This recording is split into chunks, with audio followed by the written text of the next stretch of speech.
Au moment de la précipitation de la sixième extinction, un état de chaos doit être compensé par un espace extérieur.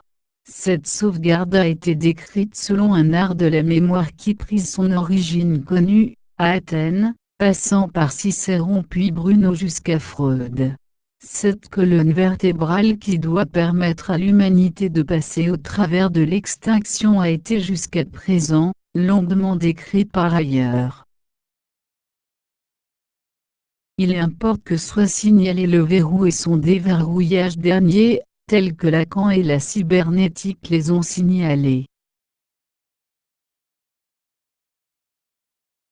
Pour saisir comment se compose cette possibilité de franchissement, nous devons renverser une simple notion, et admettre que la notion d'inconscient, chez Freud, aurait été, au plein sens du terme, une intuition.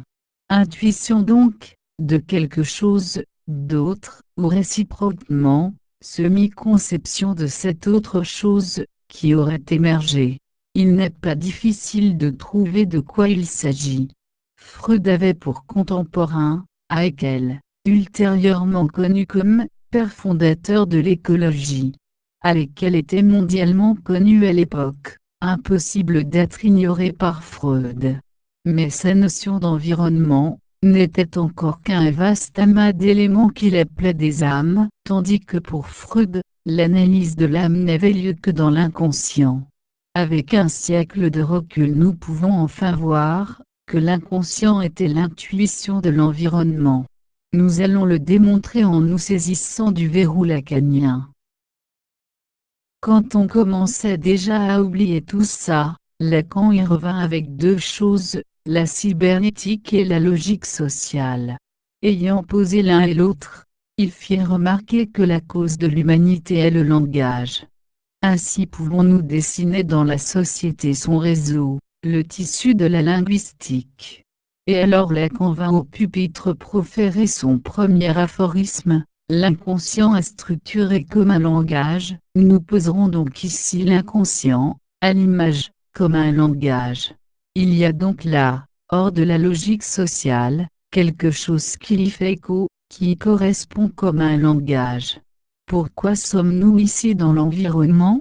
Parce que pour un verrou, il faut une clé, et pour la clé il faut un trou. Et il y avait un certain trou dans l'instruction lacanienne. C'est là où nous mettrons la clé. Lacan a complètement laissé vide la place de la génétique dans ses descriptions. Il a néanmoins montré comment par le code, les formes s'engagent dans un langage. Le lien avec l'environnement est par conséquent fait. Puis l'informatique s'y est jointe, appelant cette science mémétique, aboutissant à rejoindre la cybernétique. Cette unification confirme l'hypothèse, selon laquelle Freud et Haeckel décrivirent la même chose. Elle donne même l'explication du temps qu'elle a prise.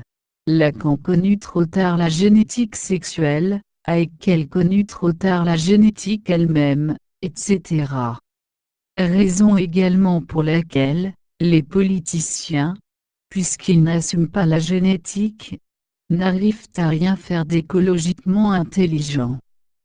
Ainsi va-t-on, comme des cons, dans la sixième, peut-être un jour avec une conscience de la logique sociale. Abso va être mise en ligne bientôt.